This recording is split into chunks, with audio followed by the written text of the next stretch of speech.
to the extent that we can integrate those shadow sides of ourselves, that stuff is, integration doesn't mean that you have to then act on it. It means that you now see it. It's brought out in the light.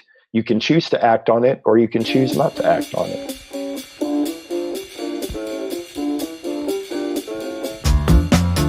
You're listening to the Wealthy Woman Podcast, and I am your host and wealthy mentor, Dr. Michelle. My mission is to empower conscientious women entrepreneurs to create a life full of abundance, purpose, health, wealth, and joy. In this podcast, you'll learn how to elevate your health, lifestyle, and surroundings so you can tap into your power, show up more confidently, and focus on what really matters, sharing your gifts, better serving your clients, and showing up even more for the people you love. This is today's businesswoman, the wealthy woman. Hey there, and welcome to another episode of the Wealthy Woman Podcast. Today is a very special day because I'm sharing my very first male interview with Keith Norris. So I met Keith through a mutual friend a couple months back, and after chatting with him over coffee for a couple hours, I knew I needed to have him on the show. He is a wealth of knowledge, especially when it comes to behavior change, and I just think that so many of us can relate to his journey as an entrepreneur. He and I also talk about the balance of feminine and masculine energy in both the business and personal space. So definitely tune in. To give you a little intro on Keith, he is a former standout athlete, a military veteran, and an elite strength and conditioning expert with over 35 years of in the trenches experience. As a serial entrepreneur in the health and wellness space, he is an owner, co-founder, and chief development officer of the largest paleo conference in the world. You may have heard of it. It's called Paleo FX. So Keith is also a founding member of another company called ID Life, and that's a company whose mission is health and lifestyle optimization. In his spare time, he also authors one of the top fitness blogs in the health and wellness sphere called Theory To Practice. So are you ready to dive in? Let's do this. So welcome, Keith. Thank you so much for joining us today. Michelle, thank you very much for having me on. This is a great honor. Yay, first man on the show. Wow. I'm having to toe the line for all the men out there. There you go. So, no pressure. Yeah, no pressure at all. So aside from kind of your traditional bio, tell us a bit more about you and how you came to be, and how like Paleo FX came to be. Like what is your background with that? Right. So was not brought up in an entrepreneurial household at all. Absolutely not. I mean, I came from a very, very blue collar background. Probably would not, well, I wouldn't even say probably, would not have gone to college had it not been for an athletic scholarship. In fact, I was the traditional C student, despised school, absolutely despised it. And really the only thing that kept me in school was athletics at the time. Came up, like I say, in a very blue collar background. My idea surrounding money was if you want more money, you got to slang that wrench for more hours in a day. And that was my, introduction to money. And, it was a hard scrabble life. I tell everybody, if you want to know what my high school years were like, just watch Friday Night Lights. I mean, I grew up in South Texas, and, I watched that show and I'm like, yeah, that's pretty much the way it was. So an unlikely path to entrepreneurship, and, really I didn't realize I had the makings to be an entrepreneur. In fact, I tell people, I remember being in college in one of those freshman orientation types of things. And I remember there was a girl in there who stood up and said, and I can't remember exactly what she said, something about her wanting to be, one of the first female entrepreneurs. And she went, I remember thinking, what the hell is an entrepreneur? And I'm embarrassed now to say that, but really at that time, I had no idea what an entrepreneur was. People who ran businesses, started businesses, I just thought there was an entirely different class, or it just wasn't me. I had no idea that was in me, or that was even possible. So that was my background in entrepreneurship. It was so far away, so alien, it's so far out of my reach, I thought at that time. And I've really had to overcome all of those obstacles, all of that negative self-talk. You can't do this. This isn't your calling. You don't have the right skills. You don't have the right pedigree. You don't have this. You don't have that. Yada, yada, yada, yada. All that negative self-talk I had to get over. And really the only way I got over it was because I was so miserable in corporate life. And I thought, I can't do this, and I cannot continue doing this. And by the way, I was in big pharma. I mean, that's who I worked for. And, the disillusionment of being in big pharma and seeing how that path was going, I jumped into entrepreneurship because there was no other option. I could not continue living the way I was living at that time. And I thought, I don't know what this looks like. I don't even know how to do it, but I cannot continue doing this. Yeah. I feel like so many people can relate to that. Right. And it was a total leap of faith. I mean, I had, I didn't have I wasn't involved in any entrepreneurial circles. I didn't know any entrepreneurs. And I just, Michelle and I both, Michelle, my wife, we just took a leap of faith and did it. And so it was really a trial by fire. It was learn as you go, learn as you make mistakes. And, it all worked out well in the end, but it was tough going for a while. Yeah, seriously. I feel like I can totally relate to you in the, I don't know what an entrepreneur is. I didn't identify with the term entrepreneur until maybe the last year or two. But when you kind of look at it from that perspective, oh my gosh, okay, I'm not an employee. I'm taking these risks. I'm kind of putting myself out there and becoming vulnerable, yet pursuing my passion, because the other lifestyle is not an option. That's not an option. So I need to propel myself in this other way. It's right. amazing. And we literally did not know what it was going to look like when we left. We just knew we couldn't continue doing what we were doing. Yeah. It's that saying, the pain of staying the same, right? Gets too much. The pain of staying the same is more than the pain of moving forward, or something. I'm totally butchering the saying, but you know what I mean? No, I get it. Yeah. And we became entrepreneurs in 2008, which was in the first part of the recession of 2000. I mean, we couldn't have picked a worse time to do what we did. It was horrible. We got butchered in the real estate market. I mean, just literally skinned. And it was a horrible time to come out and do it. But I mean, we were just well, really, what's the worst that can happen? Bankruptcy? Is that really that bad? And it really came down to that. It was what does bankruptcy look like? Okay. Is that really that bad compared to living the day-to-day life we're living right now? Yeah. And those were the two options we had. And we were like, hey, let's roll the dice and see what happens. Wow. And then Paleo FX was born, or was there sort of a stepping stone to Paleo FX, or? Yeah. So there was a definite stepping stone. So I was a coach in the more traditional strength and conditioning area, college football. I was also personal training.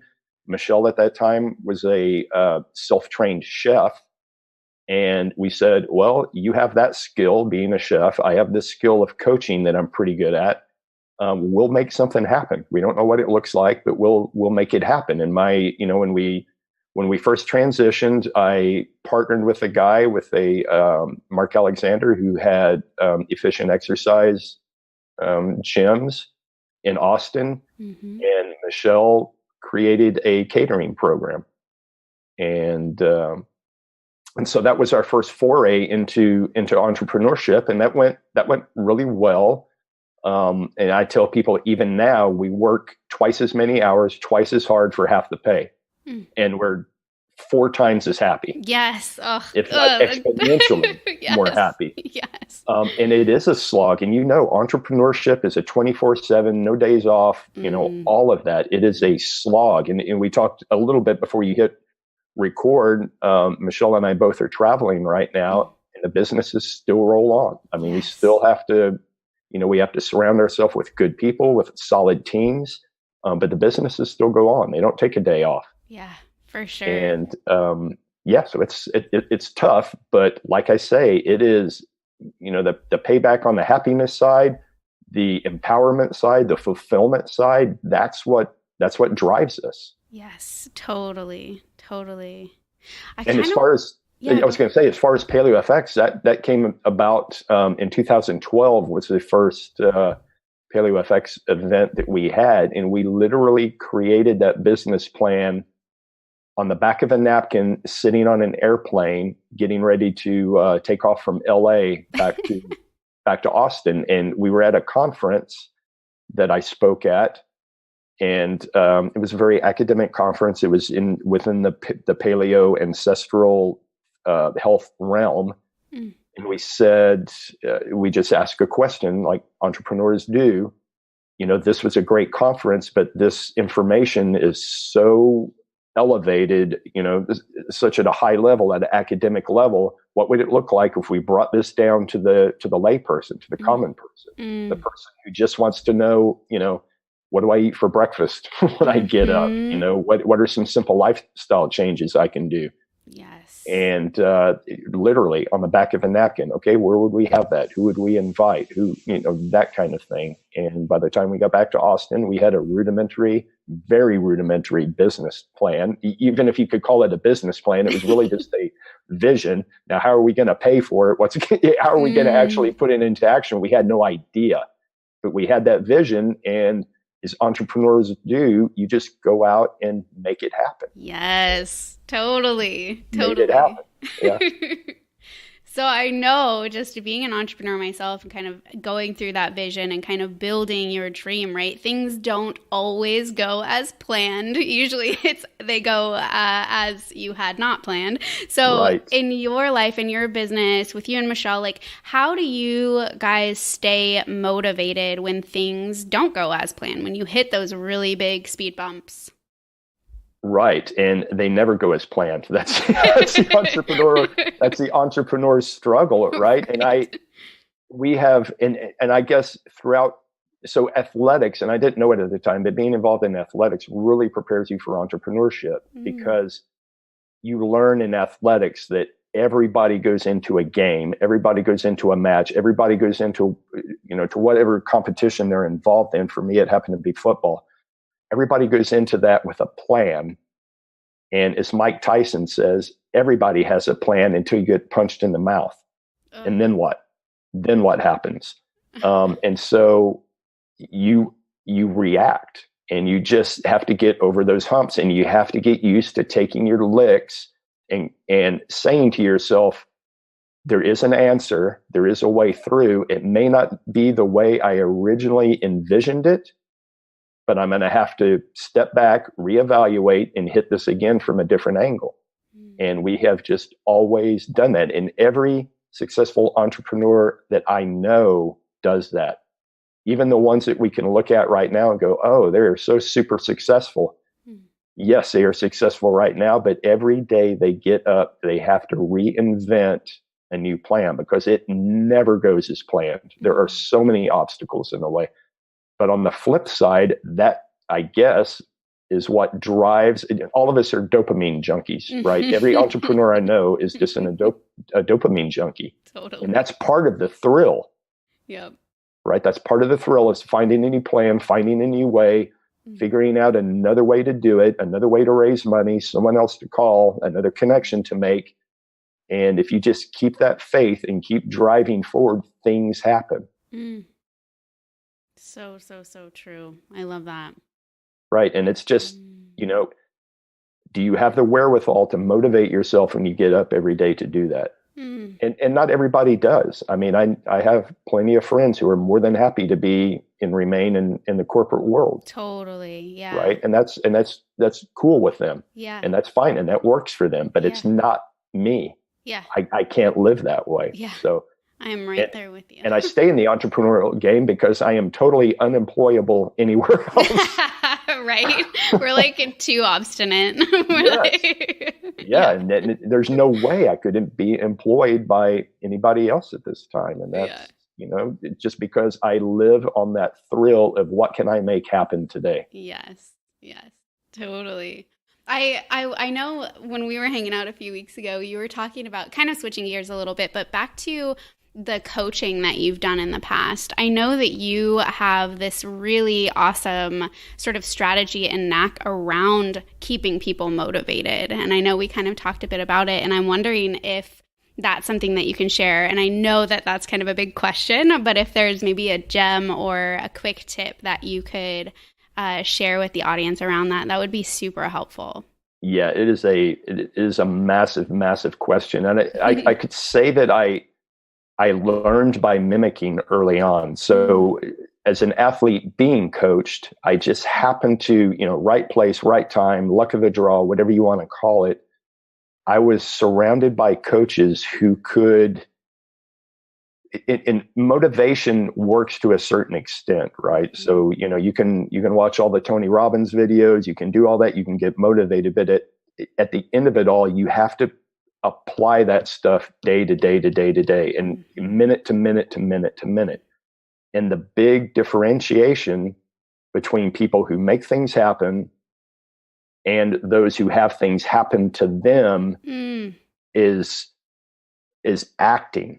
That is the big differentiator, because we can read all the books. We can take all the, we can go to all the Tony Robbins events we want to go to. But at the end of the day, you have to get up out of bed and actually act on the systems and processes that you have set in place. Yes. And that is a big difference between people who actually make things happen or have things happen to them. And I've found that over the years in coaching people, that is the key. Even if it's super, super small steps, and you have to create these little mini goals leading up to a big goal, right? And maybe that mini goal is, I have to get over this nervousness or this whatever it is inside me, self-doubt, fear, anxiety, whatever it is, to pick up the phone and call a potential client. And that freezes most people in their tracks. And that's just one example, but that derails people. Yep. Absolutely. And I call it, for my sporting and military background, we call that a OODA loop. And it's OODA. It's observe, orient, decide, and act. And that's just a constant reel that you're taught in athletics that you then begin to act subconsciously, but you've got to act. You've got to, you can't stand around like a deer in the headlights and freeze. Absolutely. And the same applies in business. Mel Robbins, I'm not sure if you're familiar with Mel Robbins, but she is, right? So she has what she calls the 5-second rule. That is, you count down 5, 4, 3, 2, 1, and bam, you jump. And that's kind of the motivator to get you to take that first step into following the system and process that you have laid out. Because I've coached many people and I've helped them create the systems and processes that will allow them to reach these mini goals, that will then allow them to create a string of mini goals that lead to a larger goal. But at the end, you have to take that first step. You have to act. And a lot of times that's busting through fear. It's busting through self-doubt. It's busting through anxiety, all of these things that hold people back. And, if you wait longer than that 5 seconds or the time it takes to run through that OODA loop, you're not going to do it. Your mind will create a reason, a narrative to why you should not do it. Exactly. Well, you're reinforcing that fear, because if you then don't act, your mind was like, okay, I was right. That is potentially life-threatening. I will not attempt that again. Whereas if you take those mini steps into the fear and then you realize, okay, I didn't die, like everything's fine, then Right. you're prepared to do another mini step. It's like a muscle, right? If you're training, it's like you're training your mind and your mindset to be like, okay, just because I have fear or anxiety about this one thing does not mean that I will always have fear or anxiety around this one thing. Right. Or you may. Mm-hmm. So for instance, public speaking to me, people will talk to me afterwards and they're like, man, you look so calm and collected up there. You delivered a great talk. And I'll tell them, you don't know what was going on in my mind before I stepped on stage. So this is my big obstacle. And it doesn't matter if it's in front of 10 people or 10,000. It doesn't matter. The size of the crowd doesn't matter. But I go through every time before I step on stage, I am absolutely terrified. Absolutely.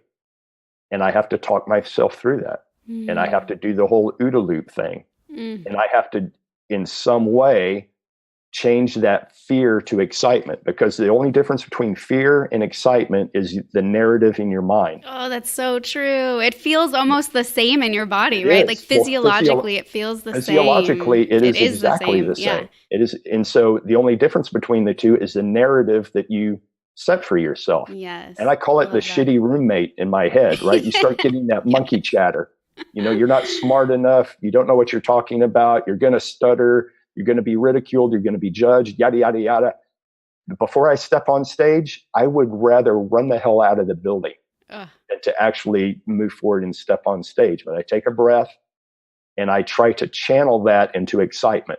Now, I've gotten better at channeling the excitement part of it, but I still feel the fear, the anxiety, the judgment, the ridicule, all of that negative self-talk. But I've just learned over time to take the leap. What's going to happen? Is it really death and dismemberment? No.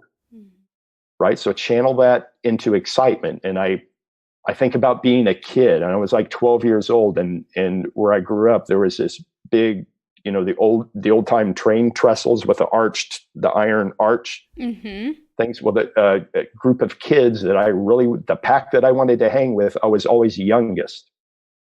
And I remember one summer, the first time climbing up at this is crazy things kids do, climbing up to the top of that trestle because the older kids were doing it, and like I can still feel that iron burning my hands and feet, crawling up to the top of that trestle and standing there just in abject fear of jumping off, but I did it anyway.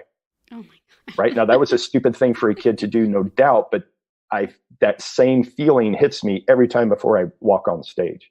And I just, and I put myself back in that place, take the leap, jump, just jump.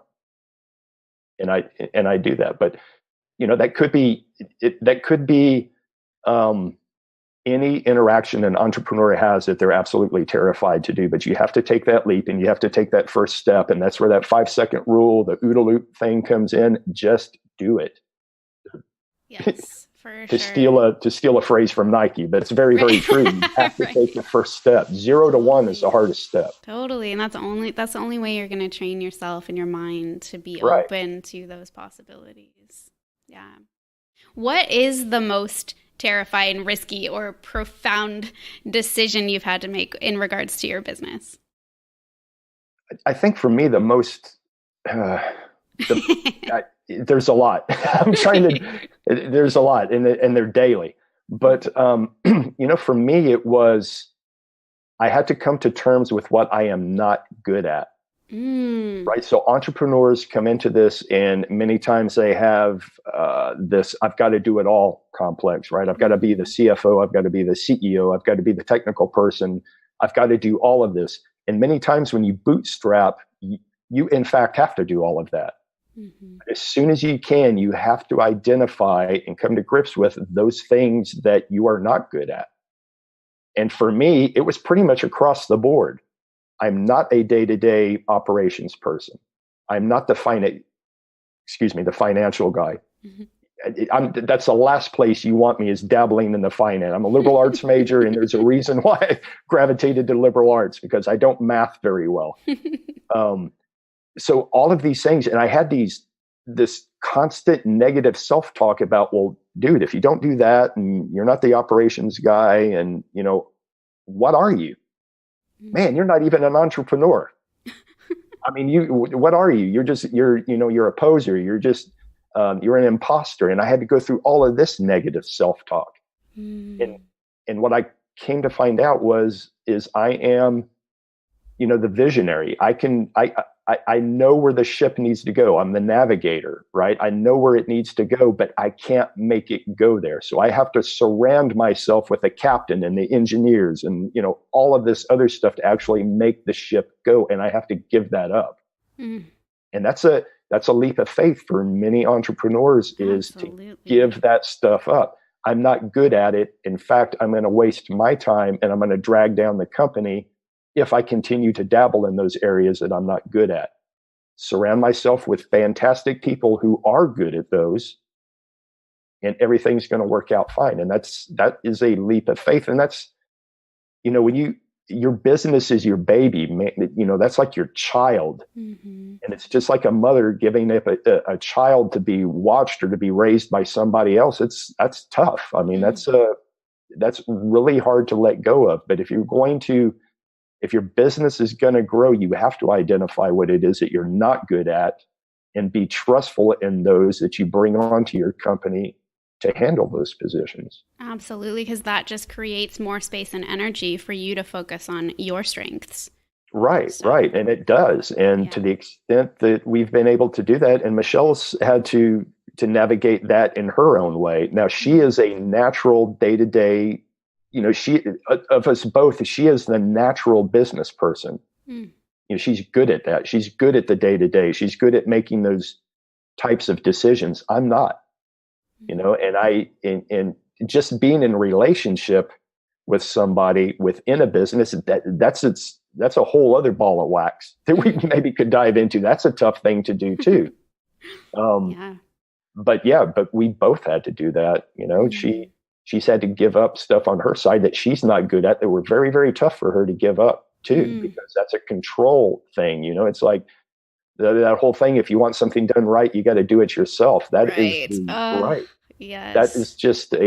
That is such a drag on entrepreneurs who can't get over that hump. And I've seen so many good potential businesses fail because of that. Absolutely.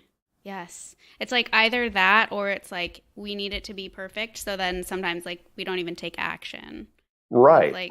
Or, there's many ways to skin a cat, right? Just because somebody doesn't do it the way I think it should be done, you've got to let them run with it and do it in their way and empower them to be able to make those decisions and to make mistakes, because people make mistakes. And that's a tough thing as an entrepreneur too. So someone runs with something and they're not doing it the way you think it ought to be done, but you give them leniency to do that, and then it fails.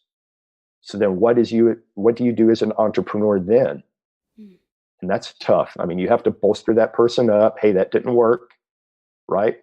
I give you, I've still got your back. I still believe in you. Now let's figure out another way to get this done. And that's being a successful entrepreneur, is letting those who you employ or who you partner with fail. I always say in athletics, we call it praise the effort, not the outcome. Yeah. And absolutely. that is, so you have to praise the effort. They gave it 100%. It didn't work. And, you regroup. Hey, it's okay. We're going to regroup from this and we're going to go on and hit it another way. Yeah. I love that. Okay. So what book or person has inspired you the most over the past few years? Wow. So many people, so many books, so many, but if I had to dial it in right now, I would say Darren Hardy. And because Darren Hardy made me look at money in a completely different way. And it was a face-to-face conversation. We have another business that's overlaps with Paleo FX. That's ID Life. And we had an opportunity through ID Life. I say we, Michelle and I both had an opportunity to sit down for a private coaching session with Darren Hardy. And Darren Hardy wanted to dig into, what is PaleoFX all about? Let me know, how's the business model going? And we essentially told them that PaleoFX is a overwhelming success in theory and in output, but it's not a financial success. And we were struggling at this time. This was a few years back. We were really struggling. And he said, that all sounds great. And then he called us on our bullshit. He's like, why do you have this ick factor about money? He said, that ick factor you have about money is holding you back. It's holding your vision back. And, oh, by the way, you, pointing at both of us, are doing this movement a disservice. And that was like, ouch. That was like, pull the dagger out of my heart, man. It was like, he's like, you, pointing to Michelle and I, are holding this movement back. You think you're doing the right thing. You're not.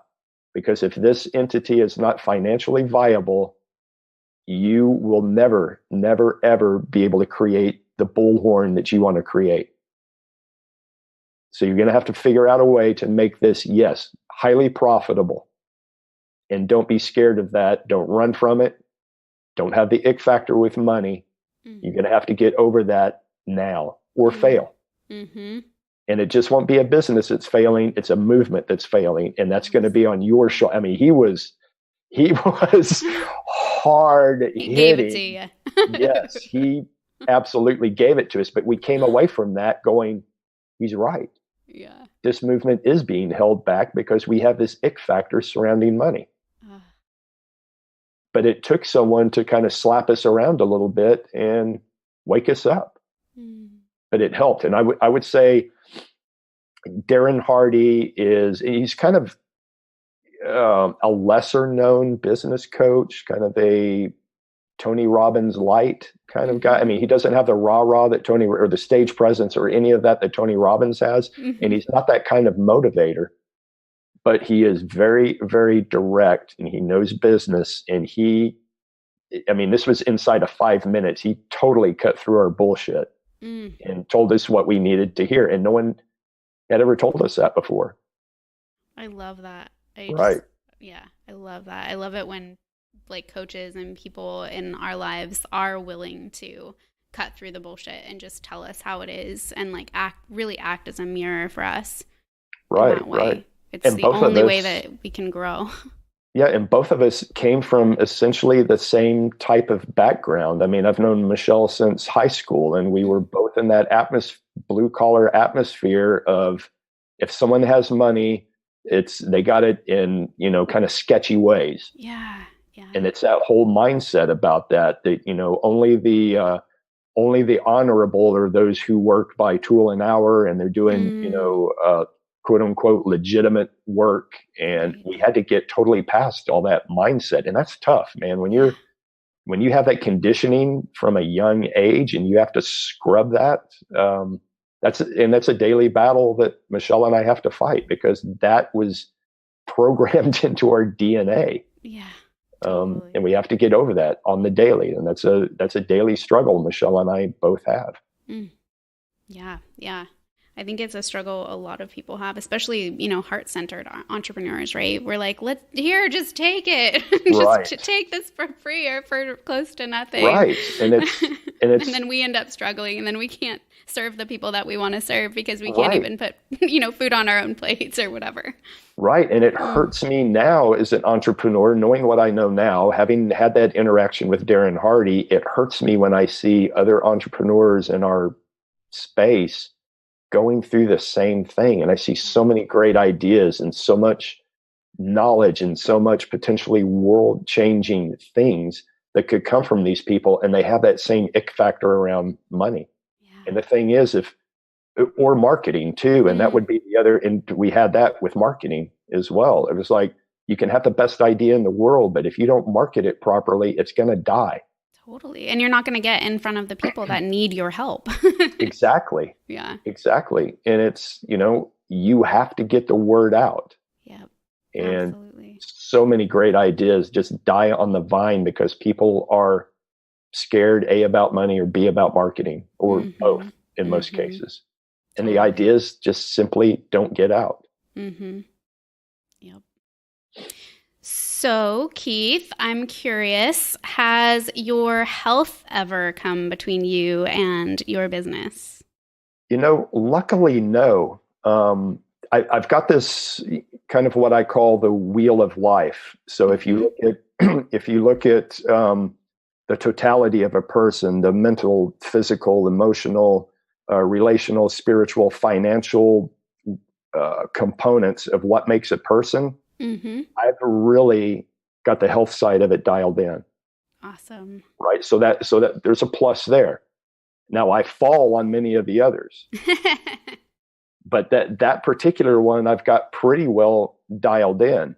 But I have to struggle, and I have to work with the others, especially of course, on the, back to the financial thing, on the ick factor surrounding money. That is still, even though I've worked on that quite a bit, it's still my Achilles heel. Yeah. And I would also say, on the relationship side of things, working with your spouse in a business is tough.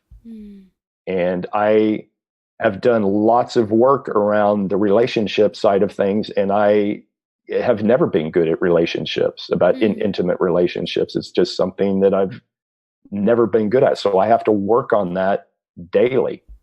But thank goodness on the health side of things, I've got that pretty well dialed in. Yeah. Yeah. But I do have Achilles heels, like I say, in other areas of my life that I have to work on quite a bit, and I have to make them priorities in my life. So yeah, I'm the kind of guy, I'm in Houston right now. We've been traveling for the last few weeks. I'm in Houston. Well, I know exactly where I'm going to go work out today. I've got that planned out in advance. I love that. And you prioritize it. I mean, your health is one of your main priorities, right? Right. I do prioritize it. And sleep to me is a premium. No matter what, no matter where, I know that if I don't get a decent amount of sleep every night, I can't perform the next day, whether it be physically by working out or on these other areas of my life where I need to put emphasis. I just don't have the wherewithal to be able to put it out there. So I have to have recovery in that way. I have to get a proper amount of sleep, and it's got to be good quality sleep and for the proper length. Totally. And I am I am crazy about that. Absolutely crazy. But I know that if I don't do it, that it's, there's certain things I can track my, if we want to get into heart rate variability, and I can tell. So two things are my kryptonite. Number one is sleep. Number two is alcohol. And I know those two things are because I've been able to correlate that to my morning heart rate variability. Yes. I love that. So, I keep track of my heart rate variability as well. Right. It's such a simple tool. And I love it because it doesn't take any time, and it gets you out of your head. Right. So you can track so many things and just get lost in the data and never be able to correlate. But for me, heart rate variability is a very, very good check. It's not the all everything, but yeah, it's very, very good check. It is a good check. I had popcorn last week, and my heart rate variability dropped so low, right. And I was like, oh man, I thought popcorn was not the best for me, but now I see that popcorn is not the best for me. Right. And from that respect, then you can go, okay, well, given that, I've got to set up a system and process whereby I don't have popcorn, and maybe I substitute, a different snack, and then see how that works against my heart rate variability. And it's just a very simple check. It takes some time, right? Because you have to be able to set a baseline. And then you have to be diligent about looking at your heart rate variability in the morning and then going, all things being equal, what did I do different to set that off? Sometimes it's, right in front of your face. For me, sleep and alcohol, I know it now over time. I can almost predict it. But for other people, it takes a little bit. Was it the popcorn, or was it the fact that maybe fasting is not good for me? I hear everybody talking about intermittent fasting, and it works for a lot of people. Some people, it's a train wreck. And you might not know that because you're not able yet to tune in and listen to your body. But heart rate variability can give you that, oh, my heart rate variability is down. This is what it feels like internally to be at a low recovery level. And then you can start making that correlation, which I think is very, very important, because ultimately what you want to be able to do is tell everything internally. I want to be able to feel what it is to feel at the top of my game and what it feels like when I'm a little off. Yeah, totally. And that's a good tool for being able to do that. Yeah, and to train yourself, like, what does it feel like when my body's in alignment? What does it feel like when inflammation's low? What does it feel like, when I am thrown off? Because right. We're so distracted from that. Right. Detached from that. Exactly. In this society where there's so much noise, right? Just so much outside noise, we get away from listening to what our body is trying to tell us. And if we don't catch that, and I'm speaking to the choir here, but if we don't catch that, that is going to turn into larger problems down the road, either mental, emotional, or physical illness. Exactly. I always tell my clients, it's like, those symptoms that we experience, those are messages and signals from our body. And if we ignore them, or we, take something over the counter, or even a supplement to suppress that, we're basically telling our body to shut up, and we don't want to listen to the messages anymore, and they stop. And then we get chronic disease. Exactly. Yeah. And I think sleep is a big thing, right? So in entrepreneurial circles, it's I'll sleep when I'm dead idea. Yes. Yeah, where you're going to get that opportunity very, very quickly if you can continue down that road. God. Yeah. But it's very, for entrepreneurs especially, it's very tough for them to step back and actually listen to what their body is saying. Because when you're in the mix and you're in the fight and you're trying to, start a company from the ground up and get it going, there's obviously stress, there's anxiety. But, you've only got 24 hours in a day, so I'll just cut back on sleep. Yes. Because that's the easiest thing to cut back on. Yeah. One thinks, if they don't know recovery and they don't know their bodies very well, but it catches up. Exactly. Aside from sleep and working out, do you have any other non-negotiables that are your self-care practices? So there's a couple things. I take plenty of time out to do integration work every day. I've done lots of plant medicine in the last few years, and that in itself is not a fix, so to speak. But the integration work that follows is huge. Tell us more. So for me, that looks like creative writing every morning when I get up.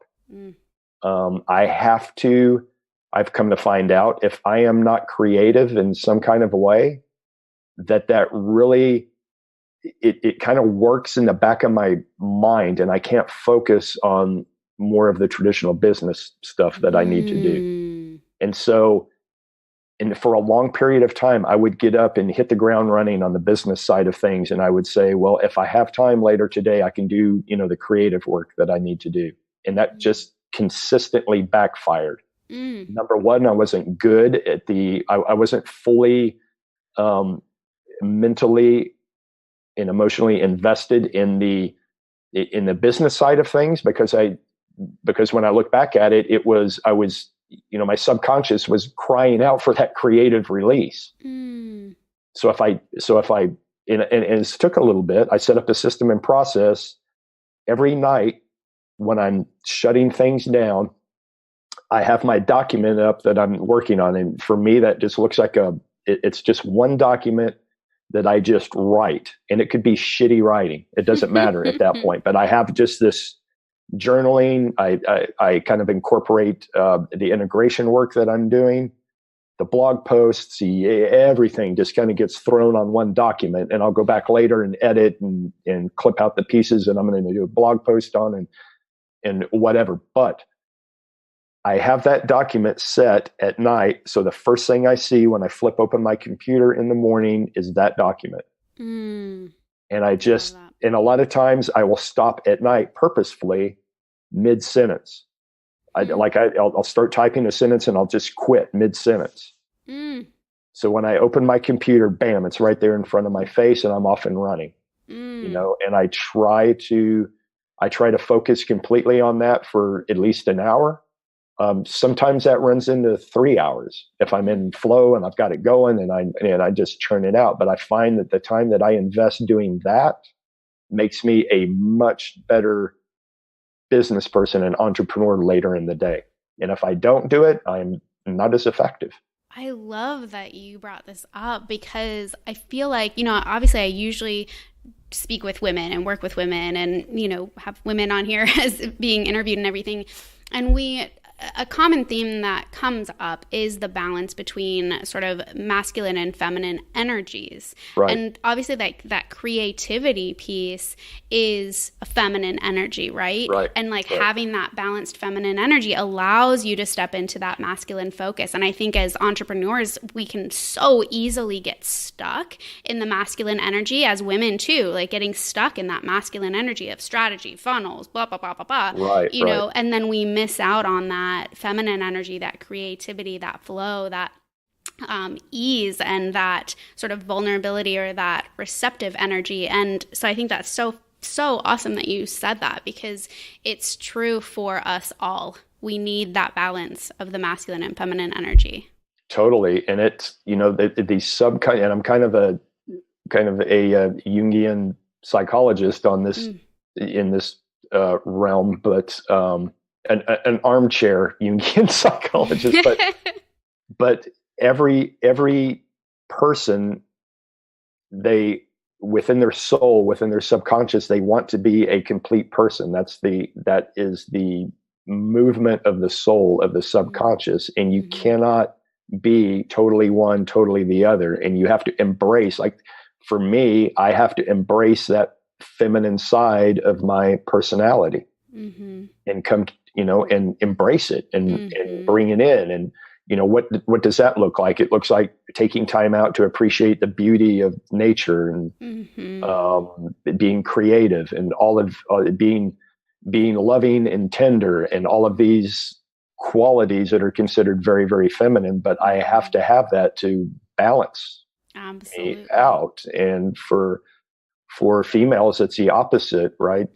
You still, even though you're in a quote unquote competitive male's game, entrepreneurship, you still too have to embrace the feminine side, because balance will make you more effective in your chosen endeavor than trying to hyper focus on one element.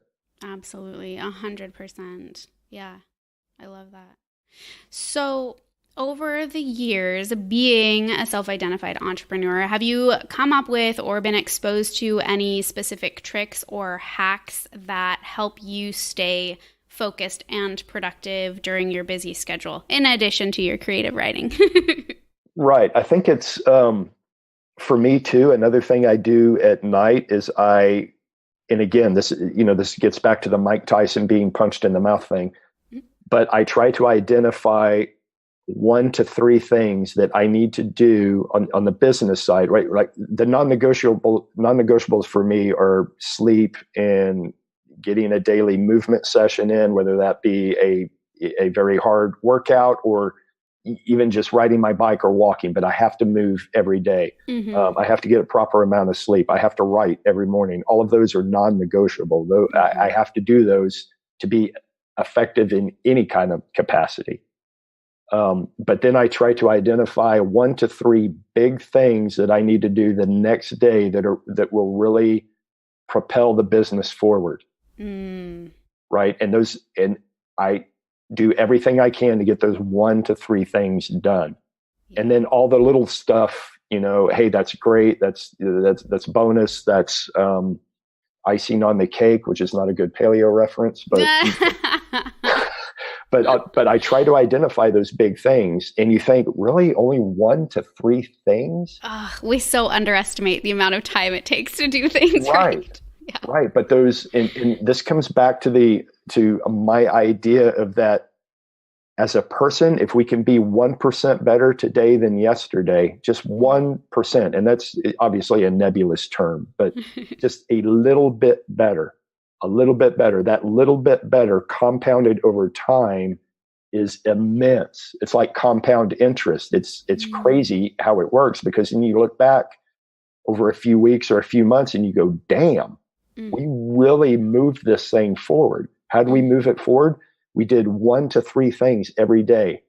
Yes. And we did them right and complete. And that's what moves. It's not 10,000 little things done half-ass. That never works out. It's the 1 to 3 things that we have accomplished in a day that over time just consistently keeps moving whether it be a business or a person, forward.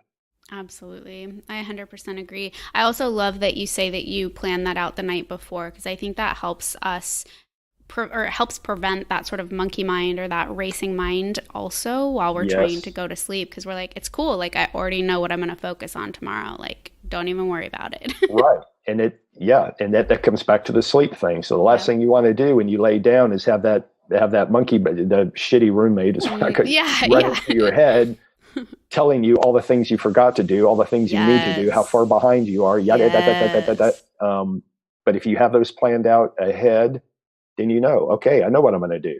I know the one thing I'm going to do tomorrow, and that's the one thing I'm going to do. So shut up, shitty roommate. You're dismissed. I've got this covered. I've got it.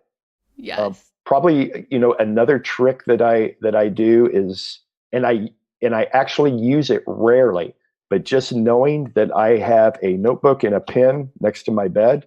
Yep. So if I wake up and, I just have things come to me while I'm in my sleep, and I'll wake up and the last thing I want to do is go, oh, okay, I've got to remember this till tomorrow. This is a great idea. I've got to remember it. Well, then that sets me up for just constantly going, don't forget it. Don't forget it. Yes. You're going to fall asleep and you're going to forget it. You know what's going to happen? You're going to wake up and go, what was that great idea I had last night? Totally. And then you're going to beat yourself up. So just have a notebook sitting there. And I use it rarely, but at times that I do use it, it really, really helps. Totally. And I love that I love that it's like a physical notebook too, not like you're hopping on your phone to like write yourself a note, Right. I love that. Yeah. That's a lot. Then that gets you caught in who's on Instagram? Hey, yes. Or just like the light from the screen, know how it goes. Right. Good grief. All right. So top 3 blogs or podcasts that you are absolutely in love with right now. Yeah. So I'll start off with one that people may not have identified or heard of yet. It's called Human Outliers Podcast. And that's more on the training side of things, diet training, those aspects. It's a newer podcast that I've really, really come to enjoy. Lots of great people on there, lots of great ideas. But my go-tos are what you might expect. I'm a Joe Rogan fan. Nice. Now I'm not a big MMA guy. And so I don't listen to those particular episodes, but I do listen when he interviews entrepreneurs or other people in that realm. I love that podcast. I love Tim Ferriss, of course, too. And I will listen to quite a few of those podcasts, and probably I listen more to Tim Ferriss than I do Joe Rogan. I think he interviews very well. Both of them are great interviewers, but they just have interesting guests and they ask really, really good questions. And I find those super interesting. I think I'm very, very spoiled in the fact that I live in Austin, as you do. And these circles that we run in of entrepreneurs. I mean, you're just having that face-to-face contact with these people, for me, kind of overrides the need to listen to a lot of podcasts. But that's not everybody can live in Austin or the Silicon Valley where you just have access to these people on the daily. Right. So I'm a little bit more biased towards face-to-face interaction, but again, not everybody lives in Austin or Silicon Valley. So Tim Ferriss is fantastic. I thought Joe Rogan's recent interview with Elon Musk was just fascinating. How many times do you get an insight, a 3-hour in-depth insight into someone like Joe Rogan? Joe Rogan too, but Elon Musk, it's just fascinating. Yeah. That's awesome. Yeah, his interviews are pretty intense. I started listening to his one with Jordan B. Peterson recently. Right. Yeah. Right. And, Jordan Peterson, obviously a very, very controversial figure, but I really love listening to him. I do too. I think he's got some great insight. And it's a message that people need to hear, especially men. Yes. And going back to the Jungian thing, I mean, anything that's being repressed or being held back or pressed down, shoved in the dirty corners of your subconscious, that stuff never stays repressed. It always squeezes out sideways into things that potentiate the Me Too movement, right? All of that stuff is just stuff that has squeezed out sideways. And to the extent that we can integrate those shadow sides of ourselves, that stuff is, integration doesn't mean that you have to then act on it. It means that you now see it. It's brought out in the light. You can choose to act on it, or you can choose not to act on it. But once it's brought into the light, you see it for what it is. Absolutely. You're acting out like with intention and mindfulness as opposed to reacting. Right. Yes, I think, the more people can, and this is a big part of my integration because, I have, like everybody does, I have some nasty stuff crammed in the corners of my subconscious, right? Stuff that I would rather not see and stuff that I would run from and say, that is absolutely not who I am. No, it is who you are. We're all a big mix of these emotions and potentialities. And to the extent that we can integrate them all together, accept them, you don't have to act on them. But to the extent that they're there, you realize them, then you have control over them. Yes, totally. 100%. Right. I love that. Right. If you had a little magic in your pocket, what is the one thing that you would change in the world? Going back to the action part of things. So here's the thing. The world is awash in information and good, credible, high quality, true information. But I think that so many people get caught in that wheel of, well, I'm going to read one more book. I'm going to follow one more guru. I'm going to download one more PDF. We get caught in that wheel that more information is the answer. And if more information were the answer, we'd all be billionaires with six-pack abs. Yeah, right. It's not the information, it is the action. You have to, yes, read that stuff. Information is good, but at a certain point, you've got all the information you need. You just need to act. Totally. It's like this false sense of action, right? It's like, oh, we're not procrastinating, but actually you are procrastinating and you're preventing all of these people you could serve from getting what you have to offer. Right. I mean, it's the whole Tony Robbins. I love Tony Robbins. I love everything he's about. I love just that jacked, motivated, I can go out and conquer the world feeling that he inspires in people. But then you have to go home. And you have to wake up the next day. And, oh, by the way, again, I'm gripped with fear about public speaking. I'm gripped with fear about contacting somebody and asking for something. I've got to get over that. That means, back to the 5-second rule or the OODA loop thing. 5, 4, 3, 2, 1, bam, I'm doing it. I'm not going to think about it. I'm not going to procrastinate. I'm not going to let my monkey mind take over after that 5 seconds and tell me every freaking laundry list reason why I shouldn't do what I'm getting ready to do. Yeah. Can you remind us what OODA stands for? So OODA stands for observe, orient, decide, act. I love it. And in it works under the same principle as Mel Robbins's 5-second rule. By the time I go through that, bam, 5 seconds and I'm acting. If I wait longer than 5 seconds, my conscious mind is going to hit the emergency brake and there's going to be no action. I'm going to think of every reason why I shouldn't do what I know needs to be done. Yeah.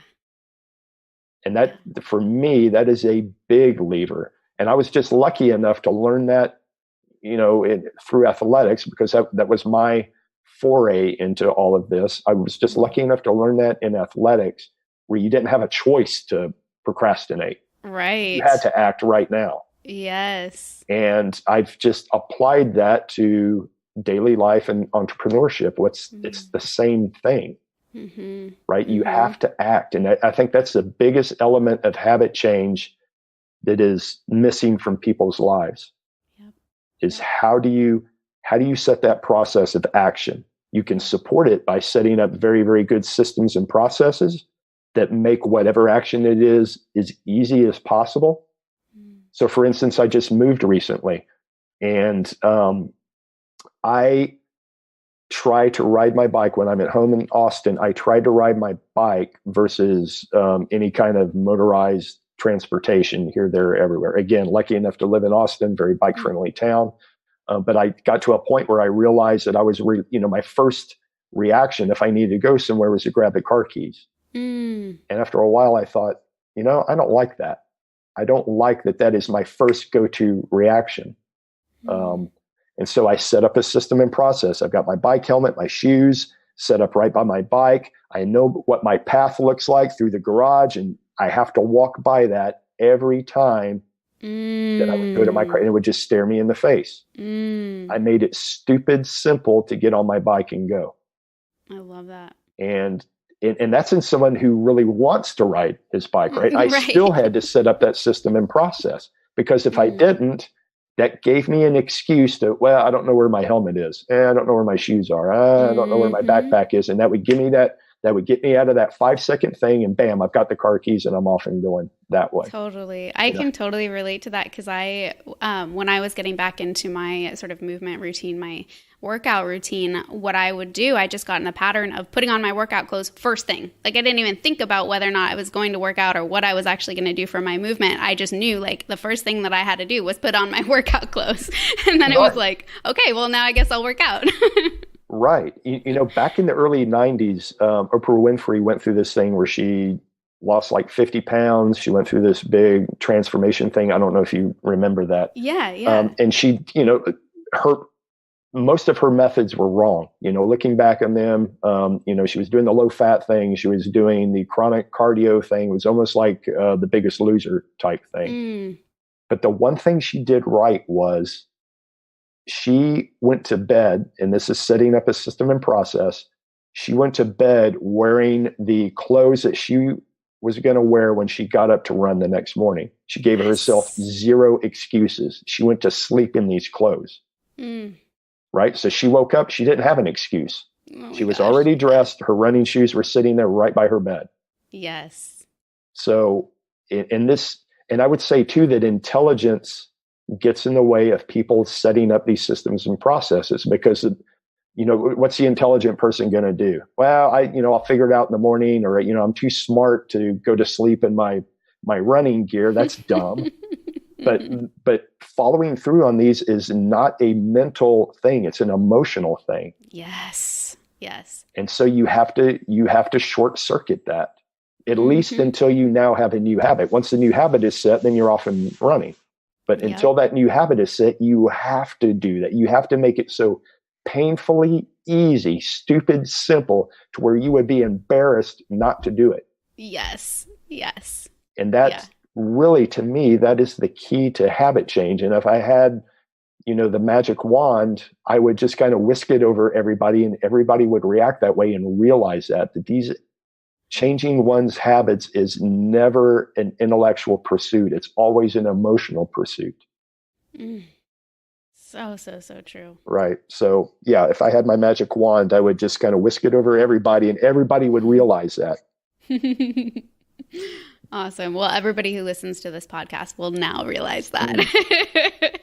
That is a big one, because as a personal trainer, I eventually got to the point where I was training, the doctors, CEOs, high-level entrepreneurs, attorneys, all of these people who considered themselves super intelligent, and they were, but they were emotionally stunted in some kind of way that was preventing them from reaching their goals.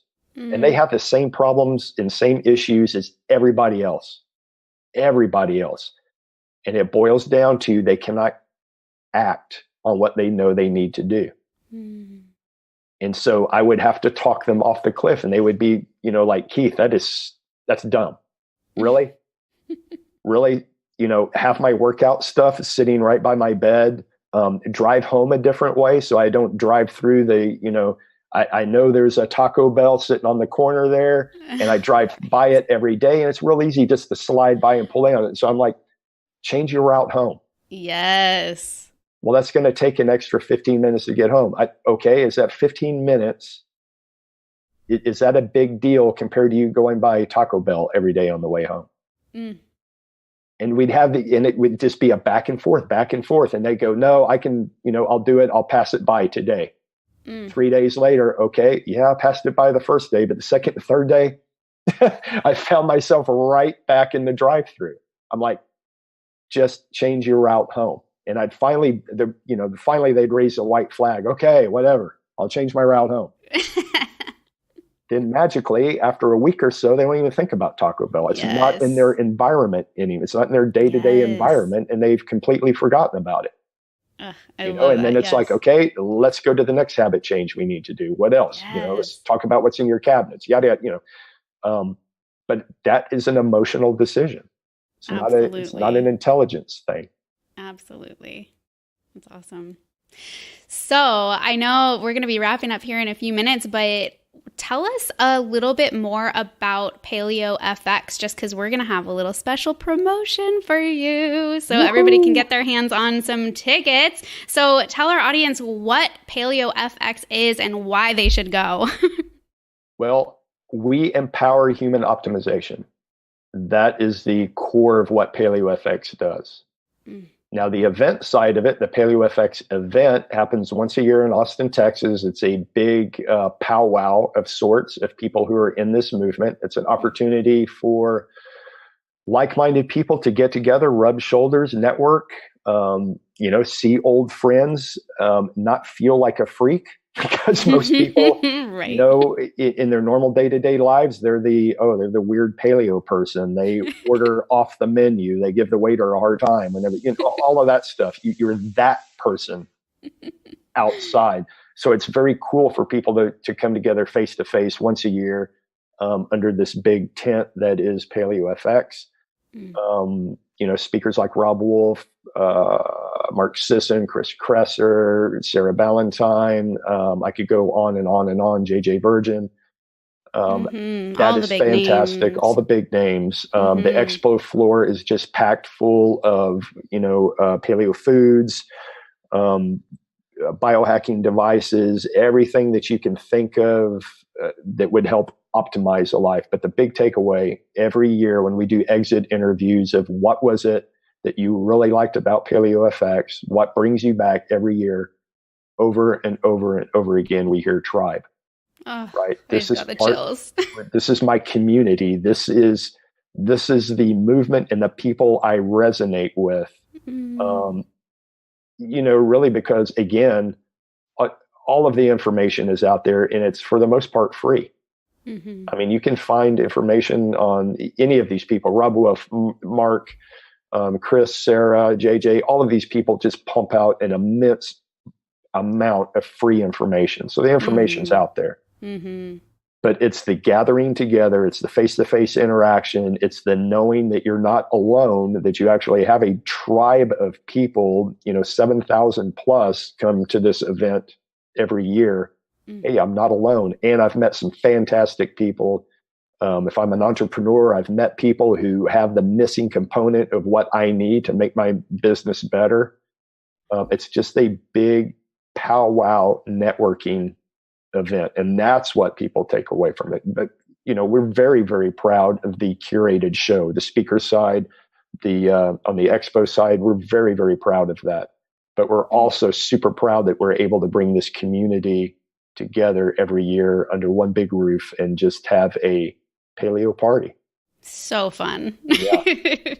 Super, super Very fun. cool. Yeah. So stay tuned for the end, because I will be giving everybody here a special code that you can use to get your hands on some tickets. So Keith, is there anything that I didn't ask you that you want to share with the audience?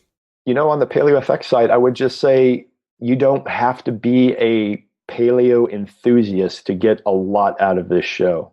We have so many people that we call paleo curious. I'm using air quotes. That doesn't transfer well over an audio interview, but it's people who are curious. I mean, we get vegans and vegetarians that come out, which is, you would think, what's a vegan and vegetarian coming out there for? Right. Because or are they just showing up with picket signs? Right. No, but they understand that we are all after the same thing. We're all about sustainability, not just. Well, I shouldn't even say not just with the earth and farming and animal husbandry. All of these things, we are all about sustainability, but we're also about the sustainability of the individual as well. Yeah.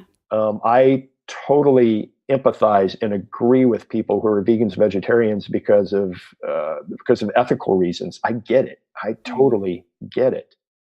And I think that we're all on the same page. Now we can, we agree on 98% of things.